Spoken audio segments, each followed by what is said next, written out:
बिस्मिल्लाहिर्रहमानिर्रहीम। अच्छा, आज हम इस वीडियो में या मीटिंग में हम ये समझेंगे कि जो जैम्प है वो कैसे काम करता है, जैम्प क्या होता है, ठीक है। और जो हमारा पीएचपी में एडमिन है वो ओपन कैसे करते हैं। ये सवाल सारे पूछे जाते हैं वाइवा के दौरान कि जो है वो जैम्प क्या है, आप पीएचपी जो एडमिन है वो ओपन करके दिखाओ, उसके बाद डेटाबेस क्रिएट करके दिखाओ, उसके बाद डेटाबेस को डिलीट करके दिखाओ, उसके बाद जो टेबल हैं वो क्या होते हैं, कैसे क्रिएट करते हैं, उसमें रोज़ कॉलम का आपको पता होना चाहिए। टेबल कैसे क्रिएट करेंगे, उसमें जो कॉलम्स के नेम वगैरह होंगे, और जो डाटा टाइप होती है वो क्या होती है, वो सारी चीज़ें आपने आज सीखनी है। फिर हम उसमें रोज़ ऐड करेंगे, रिकॉर्ड भी ऐड करेंगे, इंसर्ट की जो क्यूरी है उसके ज़रिए हम रिकॉर्ड बीच में ऐड करेंगे, और फिर उस रिकॉर्ड को देखेंगे, डिलीट करेंगे, और पूरी जो टेबल की जितना भी पूरा टेबल है उसको भी हम डिलीट करके देखेंगे, और टेबल को मॉडिफाई भी करेंगे, जिसको हम अल्टर कहते हैं। अल्टर करना मतलब टेबल को मॉडिफाई करना, एडिट करना या अपडेट करना। Writing your own SQL queries, हम अपनी जो है ना खुद एसक्यूएल जो क्यूरीज होगी, जो टैब होगा वहाँ पे हम अपनी क्यूरीज जो है वो राइट कर सकते हैं। तो ये बेसिकली ये 10-12 क्वेश्चंस हैं जो कि मोस्टली पूछे जाते हैं। इसके अलावा आई थिंक सो जैम्प के बारे में कोई और सवाल बचता नहीं है। तो जैम्प जो है बेसिकली ये एक सर्वर है। पीएचपी को चलाने के लिए आपको अपाची और माईएसक्यूएल जो दो जो होते हैं सर्वर आपको चलाने पड़ते हैं। अपाची जो होगा वो आपका पीएचपी को सपोर्ट करता है, और माईएसक्यूएल जो है वो डेटाबेस जो होगी वो साथ में चलेगी। तो ये जैम्प कंट्रोल है जी, ठीक है। ये आपने डाउनलोड तो किया होगा सबने। तो इसमें ये दोनों जो चीज़ें हैं ये आपने स्टार्ट करनी होती हैं। अब इसका रोला क्या आ रहा है। अच्छा, अगर ऐसा मसला आ जाए ना, मतलब ये आपकी जो पोर्ट्स ब्लॉक हो जाएं या फिर जो है ना आपका माईएसक्यूएल जो है वो शट डाउन हो जाए, तो इसका जो तरीक़ाकार है वो ये है कि जब ऐसा मसला बने, आपने करना क्या होता है कि आपने डेटाबेस में जाना होता है, वहाँ पे जैम्प के फ़ोल्डर में जाओ, वहाँ पे माईएसक्यूएल का फ़ोल्डर होगा, उसमें जाना है। ये मोस्टली वाइवा से जो है ना 1-2 दिन पहले भी इनके बच्चों के मसले बन जाते हैं, ठीक है। तो परेशान नहीं होना, आपने ये बात याद रखनी है कि सी जो जहाँ पे आपने जैम्प इंस्टॉल किया हुआ है, डी में किया है, जहाँ पे सी पे किया है, सी में किया है, वो आपने देखना है उसको, ठीक है। माईएसक्यूएल में आप जो है ना यहाँ पे जाएंगे, यहाँ पे देखिए डाटा के नाम से एक फ़ोल्डर बना होगा। मेरे पास तो खैर वो 4-5 फ़ोल्डर मैंने बनाए हुए हैं, आपके सामने ये एक फ़ोल्डर होगा, ठीक है। इसका नाम आप जो है वो चेंज कर देंगे। इसका नाम बेशक आप अभी मैंने किया हुआ है ना 4 तक किया, मैं 5 कर देता हूँ, आप बेशक 2 कर दें या 1 कर दें, आपकी मर्ज़ी है। अब ये फ़ोल्डर ऐसे करके आ गया। अब ये मेरे यूज़ में नहीं है। अब मैं यहाँ पे जैम्प को तो ऑलरेडी पहली स्टॉप है, ठीक है। यहाँ पे मैं न्यू फ़ोल्डर क्रिएट करूँगा डाटा के नाम से। ये मैंने फ़ोल्डर यहाँ पे क्रिएट कर लिया है। अच्छा, अब उसके बाद क्या करना है, बैकअप वाला फ़ोल्डर ऊपर मौजूद है, इसी के अंदर यहाँ पे देखें डाटा वाले के अंदर जो है बैकअप का फ़ोल्डर होगा, इसमें जाना है। ये सारी फाइलें जो हैं यहाँ से करनी है कॉपी करके एक स्टेप बैक आके वही डाटा का जो फ़ोल्डर आपने क्रिएट किया हुआ है उसी में जाके आपने पेस्ट कर देना है। ये देखें अब यहाँ पे ये आ चुका है, ठीक है। तो यहाँ पे जब इसको दोबारा आप रन करेंगे तो ये देखें आपका जो है माईएसक्यूएल जो है वो रन हो जाएगा, सही है। तो अगर आप चाहते हो कि भाई मुझे ये तो चलो मैंने रन कर लिया है, लेकिन मुझे जो मेरी डेटाबेस है उसमें जो टेबल्स हैं सारे मुझे वापस चाहिए। जैसे मैं आपको दिखाता हूँ कि अगर फॉर एग्जांपल मैं अभी एडमिन पे क्लिक करता हूँ ना, तो यहाँ पे देखेंगे कि टेबल सारे गायब हो चुके हैं, क्योंकि मैंने डाटा का जो फ़ोल्डर है वो भी नया बना लिया है। तो मैं चाहता हूँ कि जो मेरे पुराने जितने भी टेबल्स थे, डेटाबेसेस थी, सारी की सारी जो गायब हो चुकी हैं वो सारी वापस आ जाएँ। तो उसका क्या हल होता है कि आप इसी डाटा के अंदर आप रहेंगे, ठीक है। अब जो मैंने डाटा क्रिएट किया हुआ है, जैसे मैं फॉर एग्जांपल 4 को उठा लेता हूँ, ठीक है। इसमें ये सारी इतनी डेटाबेसेस थी मेरी सारी की सारी, ठीक है। अब ये मैंने वहाँ पे करनी है रिप्लेस। तो ये मैं कैसे करूँगा, सबसे पहले जो भी डेटाबेस आपको चाहिए वो आप कॉपी कर लो। अगर सारी चाहिए तो आप सारी कॉपी कर लें। मैं चलो इतनी कर लेता हूँ, ठीक है। ये मैं सारी कॉपी कर लूँगा। कॉपी करके मैं यहाँ पे इस फोल्डर में पेस्ट करूँगा। अब ये सारी यहाँ पे आ चुकी हैं। पहला काम ये करना है, जो डेटाबेस आपको चाहिए उस फोल्डर में से उठा के यहाँ पे रखनी है, ठीक है। इसलिए मैंने इसको कहा था कि आपने रीनेम करना है, ठीक है। अगर आप उसको डिलीट कर देते तो फिर आपकी जो बैकअप होता ये डेटाबेसेस का ये सारा ख़त्म हो जाता। इसलिए मैंने डिलीट नहीं करवाया, मैंने उसका जो नंबर है वो चेंज कर दिया। उसके बाद ये तो चलो कर लेंगे। उसके बाद आप क्या करेंगे, यहाँ पे एक फ़ाइल होती है जी IB डाटा 1 के नाम से, इतनी लंबी ये फ़ाइल होगी ये वाली, ये आपने उठानी है। इसको करना है कॉपी करके आपने डाटा के अंदर आके यहाँ पे इसको करना है रिप्लेस।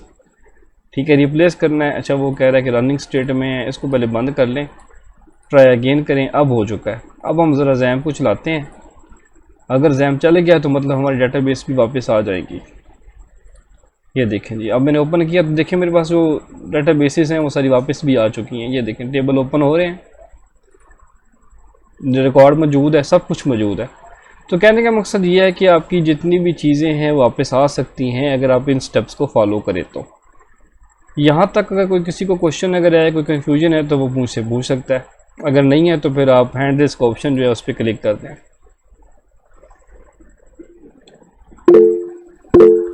चलें जी, ठीक हो गया।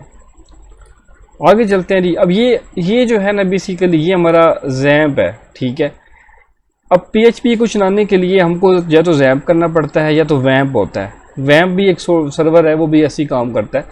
ये आप देख सकते हो यहाँ पे।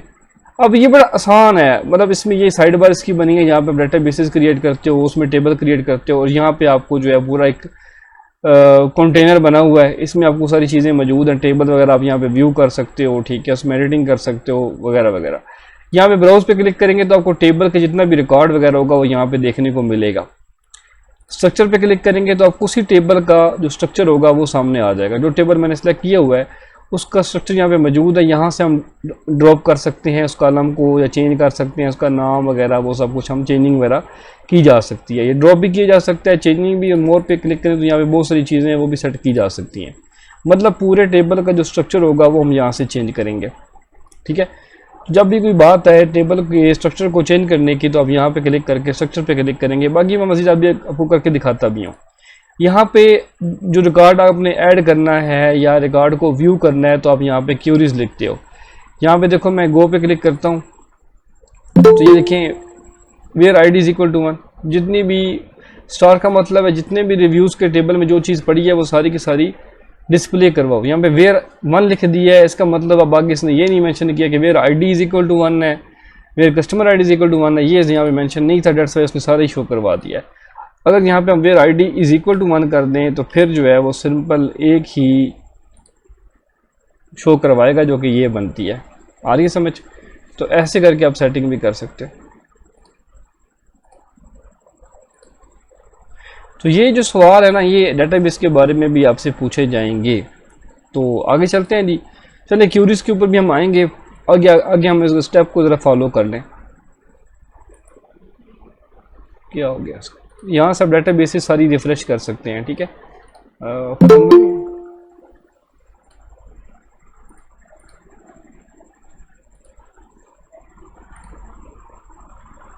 अच्छा जी हो गया जी। ठीक है, ये देखिए यहाँ पे ये सर्च का ऑप्शन है, उसी पे मैंने रिव्यू वाले टेबल पे क्लिक किया है। ठीक है, यहाँ पे आप सर्च वगैरह कर सकते हो टेबल को। ठीक है, टेबल की जो भी चीज़ है, जो भी रिकॉर्ड आपको लेना है, ठीक है, वो आप सर्चिंग कर सकते हो कि जो ID है इज़ इक्वल टू 1 हो तो वो सिंपल मुझे शो करवाओ। ठीक है, वो सिंपल वही चीज़ आपको शो करवाएगी। ठीक है, अगर बैक करते हैं कस्टमर ID अगर कोई देनी है तो वो आप दे सकते हो। Customer ID is equal to जो है वो होनी चाहिए, कौन सा होना चाहिए, ऐसे करके आप सर्चिंग जो है ना यहाँ पे आपको ये एक चीज़ मिल जाती है। बहरहाल हम इसको यूज़ बहुत कम करते हैं। बाकी ये इंसर्ट का ऑप्शन है कि अगर आपको कोई रिकॉर्ड ऐड करना है, ठीक है, तो आप यहाँ से ऐड भी कर सकते हो। ठीक है, एक्सपोर्ट का ऑप्शन है जी। अच्छा, एक्सपोर्ट और इंपोर्ट ये बड़ी इंपॉर्टेंट चीज़ें हैं।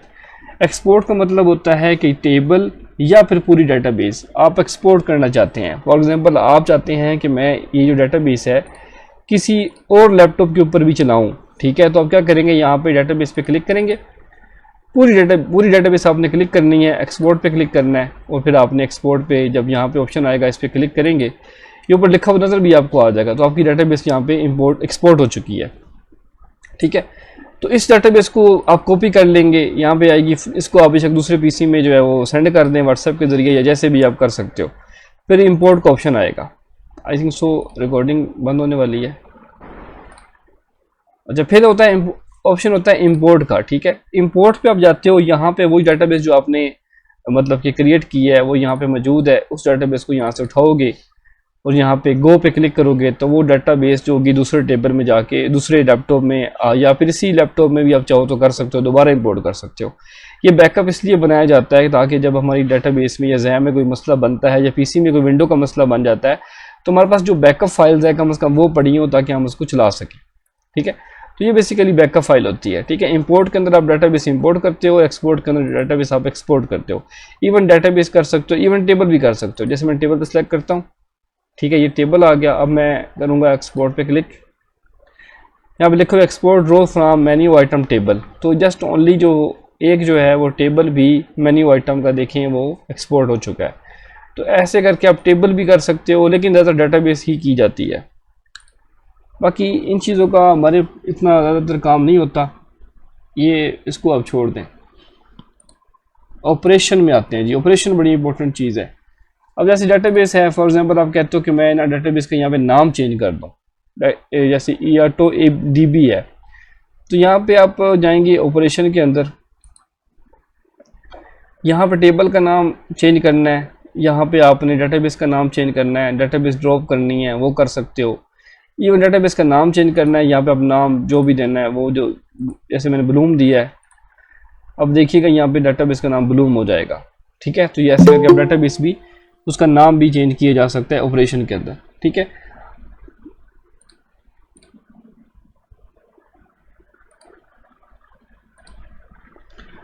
अच्छा आगे चलते हैं जी। फिर अगेन डाटाबेस पे क्लिक करता हूँ। उसके बाद बाकी चीज़ें डिज़ाइनर ट्रैकिंग ये हमारे काम की नहीं है, मोर पे जाते हैं। बस ये भी डिज़ाइनर में तो आपको डाटाबेस की जो टेबल्स वगैरह होंगे ऐसे डिज़ाइन मिल जाएंगे। अगर आपने जो है वो प्रेजेंटेशन देनी है तो ओबियसली वो कहते हैं कि आप जो है डाटाबेस डायग्राम बना के दिखाएं। तो इस तरह करके टेबल बनाए जाते हैं, फिर डाटाबेस डायग्राम ऐसे करके बन जाती है, वो बना के उनको दिखा देते हैं। सर ये देखिए डाटाबेस मेरी बनी पड़ी है, इसका स्क्रीनशॉट लें, उनको पेस्ट कर दें। ठीक है, तो ये बेसिकली आपकी जो डायग्राम होती है वो यहाँ से बन जाती है। तो ये वो डिज़ाइन है, आप इसको ये कह सकते हो। ठीक है, बाकी ऑपरेशन में मेन जो चीज़ें हैं वो यहाँ पड़ी हुई हैं। डाटाबेस अब हम बनाते कैसे हैं, यहाँ पे न्यू का ऑप्शन होता है, इस पर क्लिक करते हैं और यहाँ पे डाटाबेस का कोई भी नाम दे दो। जैसे कि मैं यहाँ पे देता हूँ असद, फॉर एग्जाम्पल अपने नाम से डाटाबेस क्रिएट करता हूँ। क्रिएट पे क्लिक करूंगा, यहाँ पे देखिए डाटाबेस मेरी इस नाम से क्रिएट हो चुकी है। अब वो कहता है कि डाटाबेस इसको डिलीट करके दिखाएं। ठीक है, इसी पे क्लिक करना है, ऑपरेशन में जाना है। ठीक है, और यहाँ पे होगा ड्रॉप डाटाबेस, इस पे क्लिक करना है, ओके पे क्लिक करना है। देखिए डाटाबेस मैंने ड्रॉप भी कर दी, डाटाबेस मैंने क्रिएट भी कर दी। अब वो कहता है डाटाबेस के अंदर जो है ना आप मुझे नया टेबल बना के दिखाएं। ठीक है, मैं यहाँ पे फॉर एग्जांपल डाटाबेस कर देता हूँ दोबारा क्रिएट। अब वो आपको डाटाबेस के अंदर टेबल को क्रिएट करने का कह सकता है। आप इसी पे क्लिक करेंगे, यहाँ पे आपके सामने स्ट्रक्चर के अंदर जो है ऑप्शन मौजूद होगा। यहाँ पे आपने ये डिसाइड करना है कि मैंने टेबल जो है उसका नाम क्या रखना है। जैसे फॉर एग्जांपल मैं नाम रखता हूँ यूज़र्स, या प्रोडक्ट कर लो, यूज़र कर लो, जैसे आपकी मर्जी है। अब आपके माइंड में ये सवाल आता है कि कॉलम्स जो है ना वो फिर हम कैसे करेंगे। और यहाँ पे आप कॉलम सेट कर लो, अपने माइंड में पहले बना लो कि भाई एक तो यूज़र की आईडी वो तो लाजमी होनी है, आईडी तो सबकी होती है। ठीक है, यूज़र आईडी जो है वो तो होनी है। उसके बाद सेकंड जो नाम होगा वो होगा यूज़र का नेम। जैसे मैं दिखाता हूँ ना आपको, जब भी हम रिकॉर्ड ऐड करते हैं तो यूज़र का एक तो यूज़र का आईडी लाजमी होगा, उसके बाद यूज़र का नेम होगा, यूज़र का CNIC होगा, यूज़र का फ़ोन नंबर होगा, यूज़र का ईमेल होगा, यूज़र का पासवर्ड होगा। अच्छा एक और चीज़ मैं आपको बता दूं, मैंने कुछ चीज़ें लिखी हैं यहाँ पे, C लिख दी है, ये भी एक्सेप्टेबल है।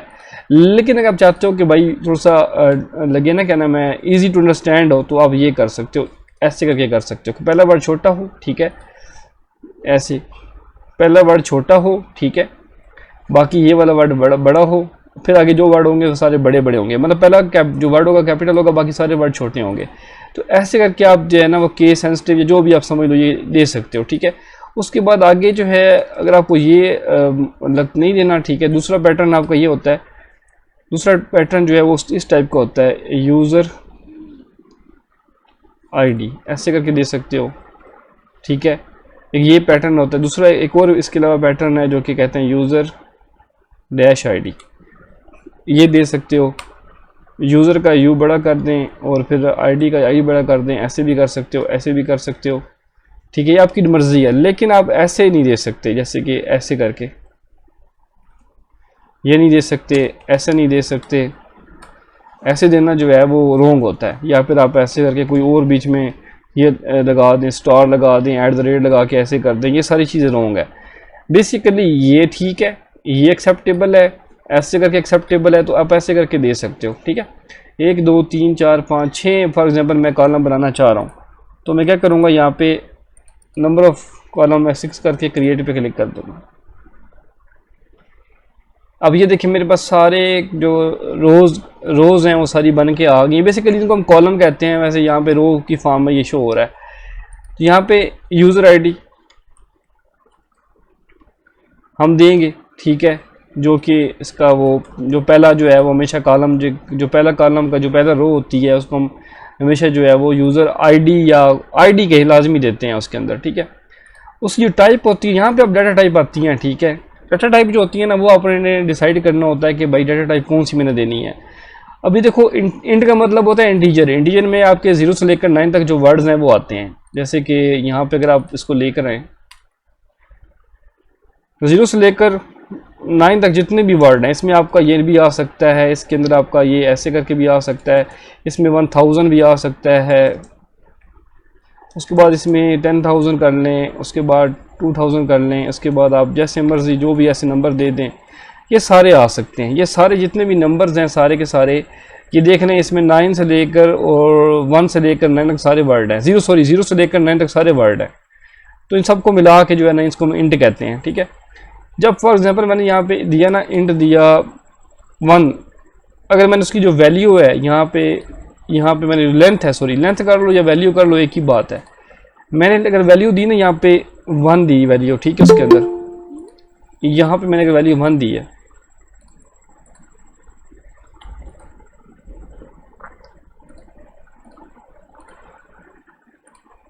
अगर मैंने यहाँ पे वैल्यू 1 दे दिया ना, ठीक है, इसका मतलब ये होगा कि इसने जो डेटाबेस के अंदर जो है वो एक यहाँ पे ऐसे करके एक जो है उसने डब्बा बनाया होगा, ठीक है, ऐसे करके। इसमें आप जो वैल्यू होगी ना 0 आ सकती है, 1 भी आ सकती है, 2 भी आ सकती है, 3 भी, 4 भी, 5 भी, 6 भी, 7 भी, 9 तक आ सकती है।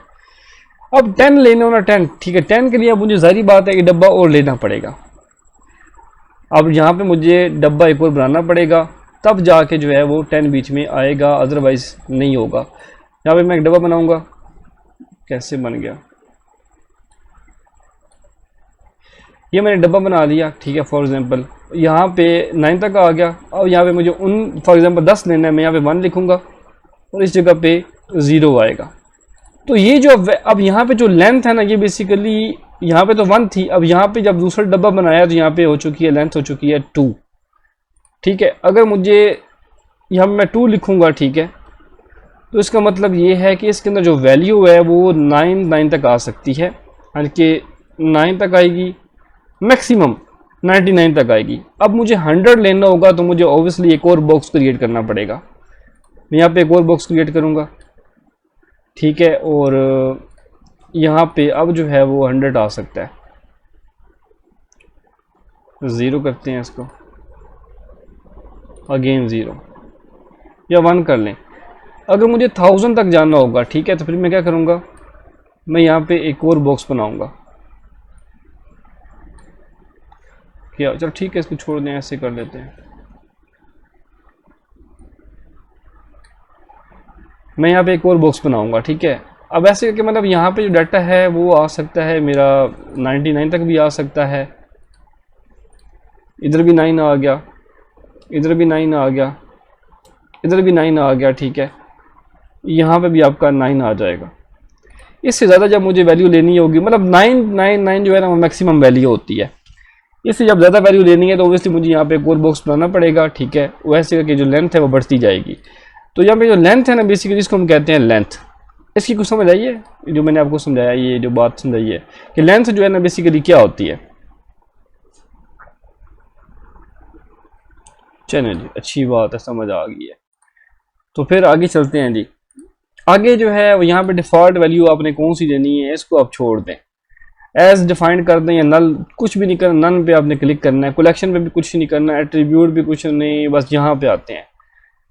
ऑटो इंक्रीमेंट लगाना है या नहीं लगाना ये यहाँ पे जो है हम लगाएंगे, क्योंकि जो हमारा जो आईडी होती है वो हमेशा ऑटो इंक्रीमेंट होनी चाहिए, वो खुद ब खुद ऑटो इंक्रीमेंट हो, वो उसमें हमको नंबर देने की ज़रूरत ना पड़े। और यहाँ पे जो इंडेक्स है वो हम प्राइमरी की सेट कर देंगे जो पहले वाला होगा, बाकी सारी चीज़ें आपने छोड़ देनी है। आगे चलते हैं यूज़र नेम।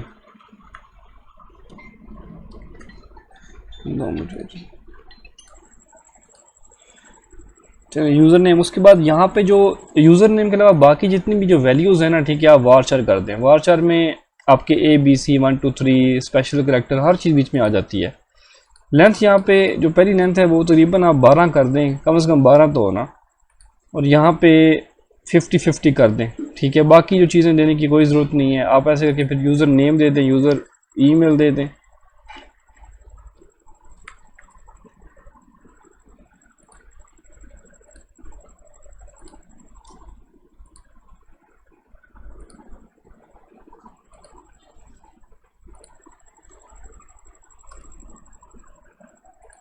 मैं सारी सेट कर देता हूँ पहले ही।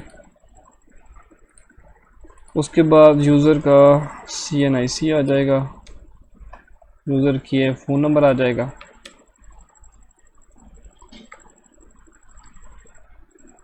और यूज़र का पासवर्ड आ जाएगा। ऐसे करके आप जो है टेबल जो है वो क्रिएट कर सकते हो। पहले आपने प्राइमरी की रखना है, ऑटो इंक्रीमेंट कर देना है, बाकी कुछ भी नहीं करना, बाकी जैसे है वैसे रहेगा। नीचे यहाँ पे सेव का ऑप्शन होगा, उस पर क्लिक करना है, तो ये लोडिंग, और ये देखें आपका टेबल तैयार हो चुका है। ये बेसिकली आप टेबल ऐसे करके क्रिएट करते हो। नेक्स्ट क्वेश्चन आता है, फॉर एग्जांपल आपको कह दे कि भाई आपने टेबल क्रिएट कर दिया है, अब मुझे टेबल के अंदर जैसे यहाँ पे यूज़र फ़ोन नंबर लिखा हुआ है या यूज़र CNIC है, इसके दरमियान में यहाँ पे मुझे एक नया जो कॉलम है ना वो ऐड करके दिखाएं जिसका नाम हो जेंडर, ठीक है। अगर आपको ये सवाल किया जाए, ये भी सवाल किए जा सकते हैं, आप फिर क्या करेंगे, आप जाएंगे आपने उसी टेबल को क्लिक करना है, स्ट्रक्चर पे जाना है। ऑलरेडी पहले स्ट्रक्चर ओपन था, मैंने जानबूझ के किया है। आप यहाँ पे सर्च करेंगे जी, मैंने कॉलम ऐड करना है जी, एक करना है जी, एक ही करूँगा मैं, क्योंकि मुझे जेंडर उसने बोला है, एक ही बोला है, तो मैं एक ही करूँगा। उसके बाद किसके बाद करना है जी, यूज़र CNIC के बाद, तो मैं यहाँ पे यूज़र CNIC इस पर क्लिक करूँगा। आफ्टर यूज़र CNIC गो पे क्लिक करूँगा, तो यहाँ पे मुझे एक कॉलम मिल जाएगा। यहाँ पे आके मैं जेंडर के नाम से एक जो है वो कॉलम क्रिएट करूँगा, लेंथ उसकी कर दूँगा 55, चलो 50 कर दो, कोई मसला नहीं है। सेव करूँगा और यहाँ पे मैं दोबारा स्ट्रक्चर पे देखूँगा कि यहाँ पे देखिए जेंडर आ चुका है। ऐसे करके आपने कहा सर ये देखें मैंने कर दिया, डेट्स इट। आप चाहे तो 2 भी कर सकते हो, 2 कॉलम देंगे, जेंडर दे दें, दूसरा कोई और दे दें, मतलब कि वो भी दे सकते हो। जितने आप मर्जी कॉलम इसके दरमियान में ऐड करना चाहो आप कर सकते हो।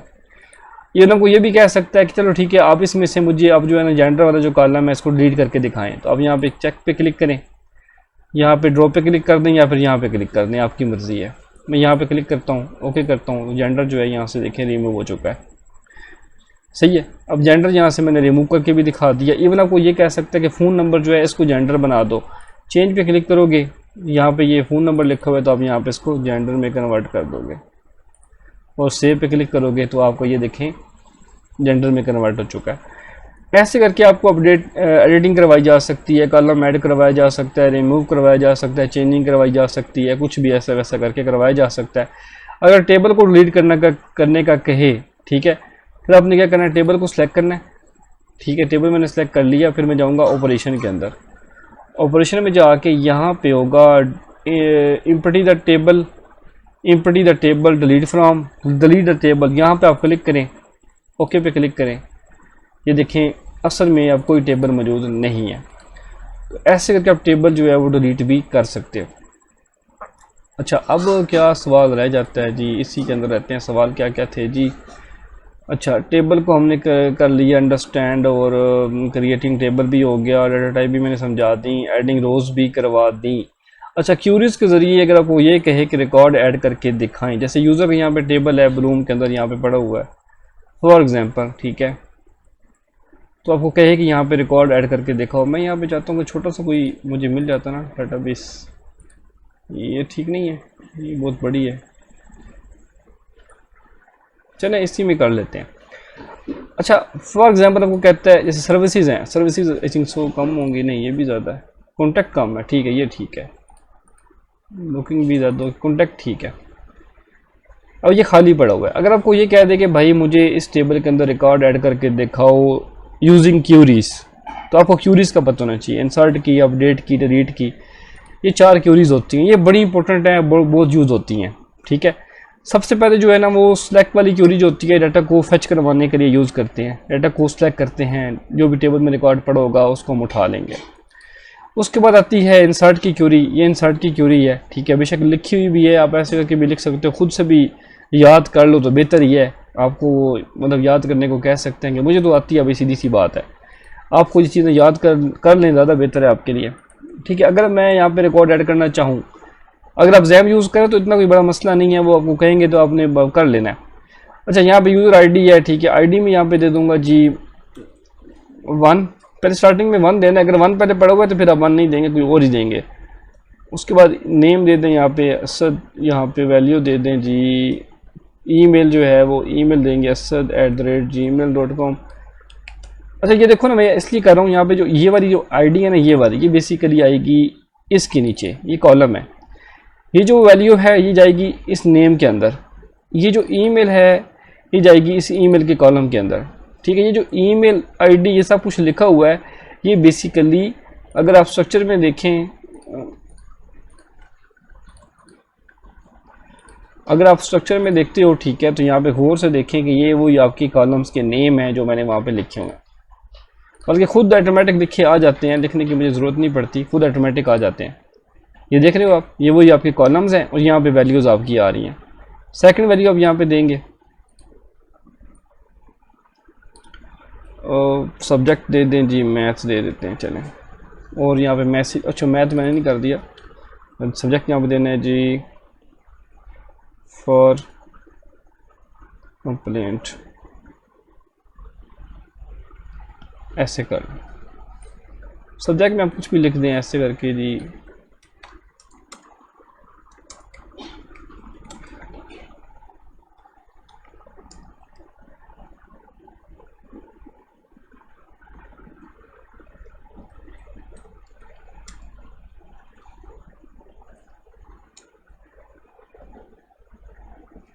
उसके बाद यहाँ पे वैल्यू 6 में क्या है, क्रिएटेड डाटा, तो ये आपको देने की ज़रूरत नहीं है, ये खुद ऑटोमेटिक होगा। इसको अब यहाँ से रिमूव कर दें, इधर से भी आपको रिमूव करना होगा।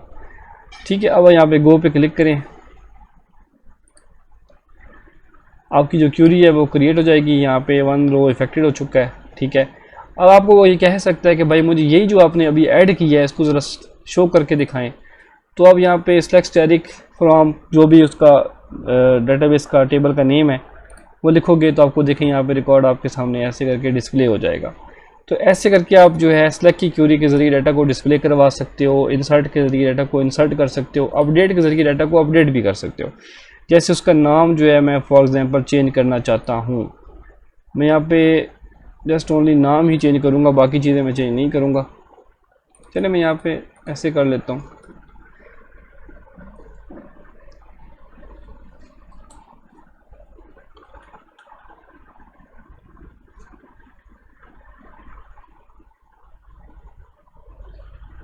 नाम मैं कर देता हूँ अली, ठीक है, और यहाँ पे मैं कर दूंगा वेयर आईडी इज इक्वल, ये लाजमी देना पड़ेगा, where ID is equal to 1, उसकी आईडी 1 है। अब देखिए अपडेट हो चुकी है और यहाँ पे हम चेक करेंगे सिलेक्ट की क्यूरी के ज़रिए कि रिकॉर्ड जो है वो अपडेट हुआ है कि नहीं हुआ। ये देखिए अली हो चुका है। ऐसे करके आप बाय नेम एक एक का भी चेंज कर सकते हो।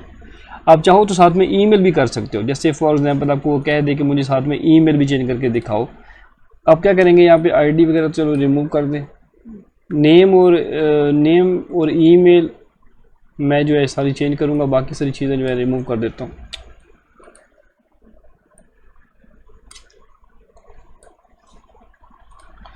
फिर आईडी इज इक्वल टू 1। अब यहाँ पे मैं इसके अंदर जो है वो नाम जो है वो चेंज करता हूँ, शहजाद कर देता हूँ। यहाँ पे मैं कर देता हूँ जी शहजाद @gmail।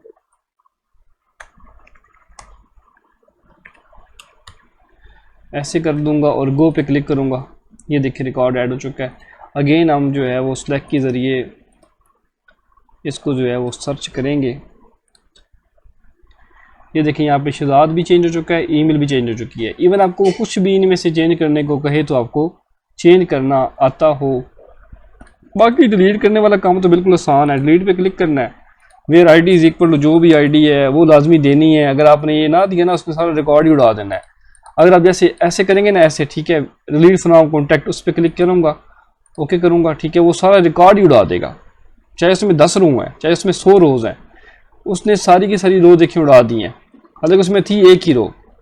लेकिन कहने का मकसद ये है कि वहाँ पे आपको वेयर की आईडी लाजमी देनी पड़ेगी कि आपने कौन सी जो है रो अपडेट करनी है या कौन सी रो आपने डिलीट करनी है। Where ID is equal to 1 2 3 4 जो भी है वो आपने देना है। जैसे मैं सर्विसेज में आता हूँ, यहाँ पे मैं फॉर एग्जांपल अगर मैं वहाँ पे इसके अंदर यहाँ पे अगर मैं डिलीट के अंदर वेयर नहीं देता तो सारा रिकॉर्ड ही उड़ा देगी। इसलिए मुझे यहाँ पे देना पड़ेगा वेयर आईडी इज इक्वल जो भी कॉलम का नेम है। भाई ऐसा ना हो कि आप बोले कि पता नहीं ये क्या हो रहा है। कॉलम का नेम यहाँ पे क्या है, आईडी है। ये बात आपने याद रखनी है कि या बाय प्राइस भी आप कर सकते हो, बाय आप जो है वो सर्विस नेम भी कर सकते हो कि कौन ये जो सर्विसेज नेम है ना ये सारी की सारी रिमूव कर दो। अब क्या करेंगे, ये सर्विस नेम उठाएंगे, ठीक है।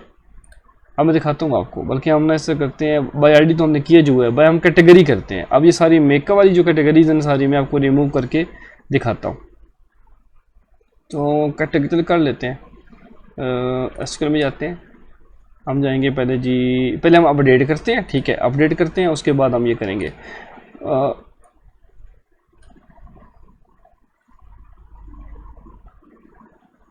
सही है। अब ये कैसे होगा मैं आपको बताता हूँ। ये सिंपल सा काम है, यहाँ तक हम करेंगे रिमूव, ठीक है।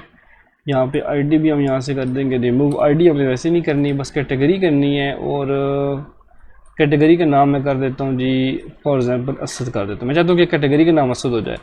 यहाँ पे मैं फिर कंडीशन क्या सेट करूँगा, बोलूँगा where category is equal to, अब वो स्ट्रिंग है तो मुझे स्ट्रिंग देनी पड़ेगी। यहाँ पे लिखूँगा जी मेकअप, कि जिसका जो स्ट्रक्चर मेकअप है ना उसकी जो कैटेगरी है वहाँ पे जाके असद ऐड कर दो। ये देखें नहीं, मैं आपको दिखा देता हूँ, ये एग्जैक्ट होना चाहिए। यहाँ पे मेकअप की स्पेलिंग यही है, ठीक है, ये स्पेलिंग है जी। अब मैं कर देता हूँ चेक। ओह शिट, गलती हो गई। कैटेगरी,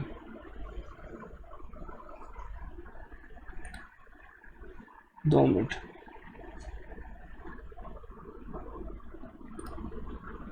एग्जैक्ट जो है ना कॉलम्स के नेम पता होने चाहिए, वेयर कैटेगरी, और ठीक है, अब ठीक है, और मेकअप का एम बड़ा है। अब आते हैं जी अपडेट के अंदर। उसके बाद मैं यहाँ से यहाँ तक जो है यहाँ से रिमूव कर देता हूँ।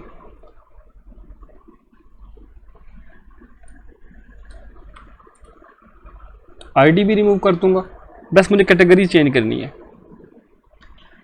अब यहाँ पे मैं रहूँगा, यहाँ पे मैं कर दूंगा जी असद, उसका जो कैटेगरी है असद कर दो, पर यहाँ पे वेयर की कंडीशन लगाऊंगा और category is equal to double quotation single quotation makeup ऐसे करके मैं लिखूँगा और यहाँ पे गो पे क्लिक करूँगा। अब जहाँ जहाँ पे कैटेगरी मेकअप होगी वहाँ पे उसकी जो कैटेगरी है वो असद कर दी जाएगी। अब यहाँ पे देखें जी ये असद हो चुका है। अब जहाँ यहाँ पे असद है मैं चाहता हूँ कि वहाँ पे मेकअप हो जाए, तो इसी के अंदर हम रहेंगे, अपडेट के अंदर रहेंगे और वेयर, चलिए यहाँ तक रिमूव कर लेते हैं।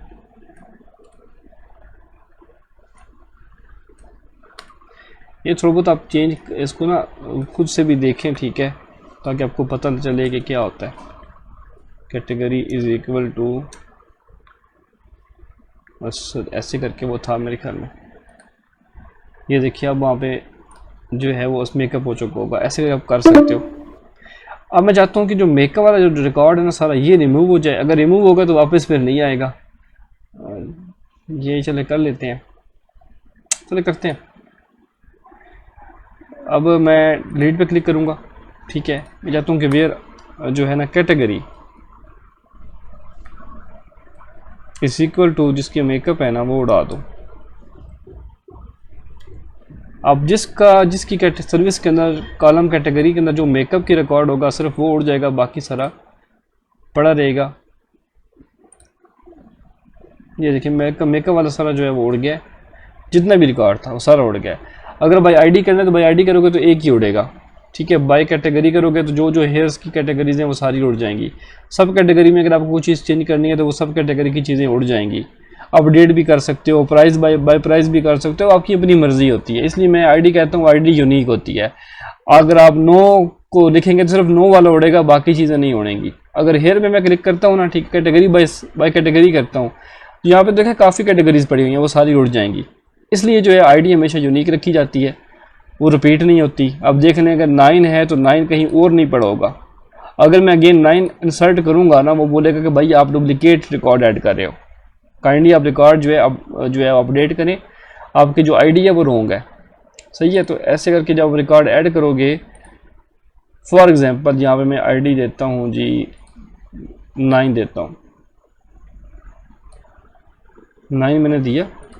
अब मैं रिकॉर्ड गो पे क्लिक करता हूँ। अब देखिए एरर क्या आता है जी, डुप्लीकेट एंट्री 9 फॉर की प्राइमरी। ये देखो आपको नजर आ रहा है, इसका मतलब ये बनता है कि 9 आप नहीं दे सकते, कुछ और देते हैं तो मेरे ख्याल में हो जाएगा। अगर 1 उसमें अब नहीं था, 1 क्योंकि मैंने उड़ा दिया है, तो अब मैं जब इस पर दोबारा गो पे क्लिक करूँगा तो अब देखिए रिकॉर्ड ऐड हो चुका है और उसमें ये वाली वैल्यूज़ जो है वो सेट हो चुकी हैं। ये देखें ये वाली वैल्यू इसके अंदर आ चुकी हैं। आई होप सबको ये चीज़ें समझ आई होंगी। यहाँ तक कोई कन्फ्यूजन अगर है तो आप पूछ सकते हैं। अगर समझ आ रही है तो हैंड रेस को ऑप्शन पे क्लिक कर दें।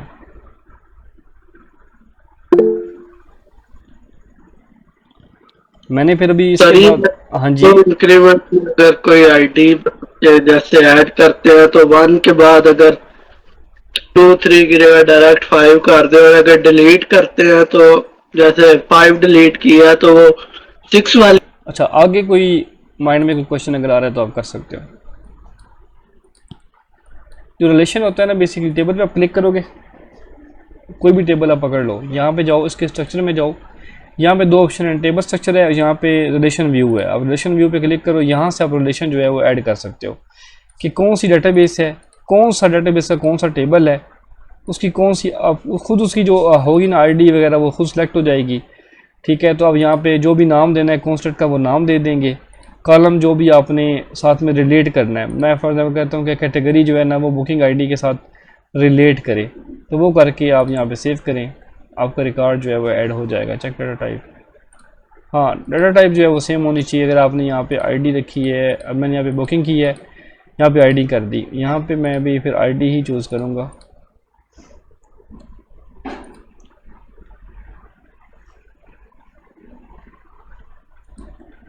तो 2 मिनट वेट करें। देखिए बेसिकली जो रिलेशनशिप बनाया जाता है ना वो इसलिए बनाया जाता है, देखो कि अगर आप फॉर एग्जांपल एक यूज़र है, उसने बुकिंग की है, ठीक है, सर्विस की, उसने सर्विस बुक की है, तो सर्विस का टेबल देखो अलग से पड़ा हुआ है, बुकिंग का टेबल अलग से पड़ा हुआ है, यूज़र का टेबल अलग से पड़ा हुआ है। तो आप क्या मतलब कैसे रिलेट करोगे कि बुकिंग की जो डिटेल्स हैं, ठीक है, आपने किस यूज़र ने बुक किया, कौन सी सर्विस बुक की, ये जो सारी चीज़ें होती हैं आपस में कनेक्टेड होती हैं through a relation, through a primary की टू फॉरेन की। अब बुकिंग जब भी कोई यूज़र करेगा, ठीक है, वो अपनी आईडी जो है बुकिंग वाले टेबल के अंदर यहाँ पे जो है वो छोड़ देगा इस जगह पे, ठीक है। मतलब मैं दिखाता हूँ आपको, ये टेबल होगा, ये जहाँ पे जो है ना उसकी यूज़र की जो आईडी होगी वो यहाँ पे आ जाएगी, और फिर जो सर्विस जो बुक करेगा सर्विस की आईडी यहाँ पे आएगी। अब हमको पता है कि सर्विस जो होती है, जो भी आईडी होती है वो यूनिक होती है, ठीक है।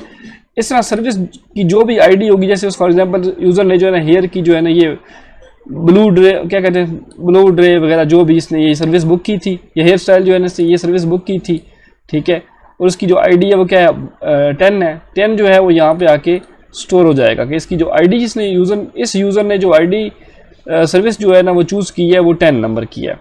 और कौन सा यूज़र है, फॉर एग्जांपल यहाँ पे असद जो है ना वो यूज़र है, उसका जो आईडी है वो क्या है 2 है।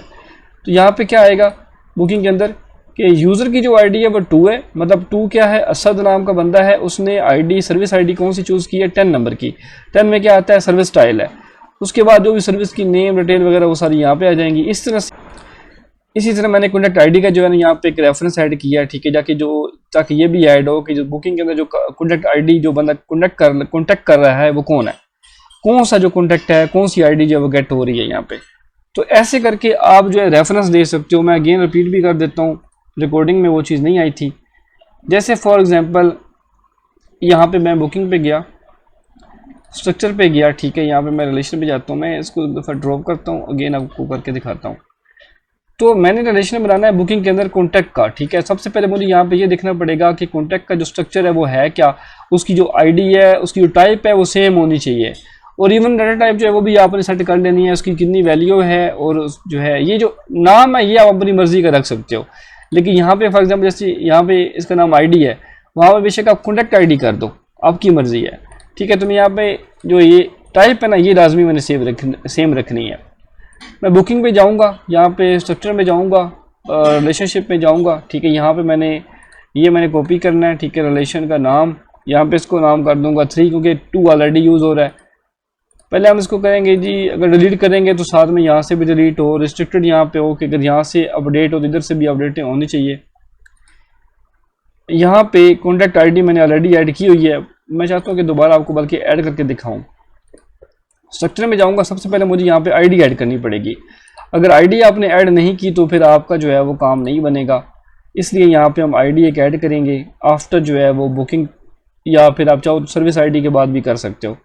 मैं सर्विस आईडी के बाद चलो कर देता हूँ इसके बाद, ठीक है। नीचे वो पे क्लिक करूँगा, बुकिंग कॉन्टैक्ट, बल्कि कॉन्टैक्ट पे क्लिक करूँगा, आईडी ऐसे कर लेते हैं।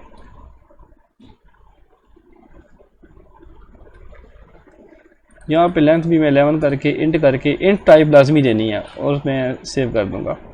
अब देखें यहाँ पे वो एक कॉन्टैक्ट आईडी ऐड हो चुकी है, बट अभी तक देखें साथ में की नहीं बनी हुई। जैसे अब ये 2 कीज़ है ना, ये शो कर रही हैं, ये फ़ौरन कीज़ हैं। कितने मिनट रह गए, 1 मिनट रह गया बस, सही है। और किधर गए, इस तरह करके हम यहाँ पे जाएंगे जी, रिलेशन के अंदर कॉपी करेंगे 3, यहाँ पे हम जो आईडी है ये उठाएंगे, इसकी आईडी खुद ऑटोमेटिक गेट हो जाएगी। सेव पे क्लिक करूँगा, यहाँ पे सेव हो जाएगा। अब यहाँ पे आप देखें स्ट्रक्चर के अंदर यहाँ पे ये प्राइमरी की, यहाँ पे फ़ौरन की बन चुकी है। तो मतलब ये जो है, ये जो कलर है ना, ये सेकेंडरी जो कलर है ग्रे कलर, ये फ़ौरन की को ज़ाहिर कर रहा है, ठीक है। यहाँ पे ये जो है प्राइमरी की है, मतलब मेन जो की है वो ये है, और ये जो है ना ये फ़ौरन की है। तो ये आपने याद रखना है। बस इतनी सी चीज़ थी जो मैंने आपको समझानी थी। कितने मिनट रह गए, बस ठीक है जी, जज़ाकल्लाह खैर।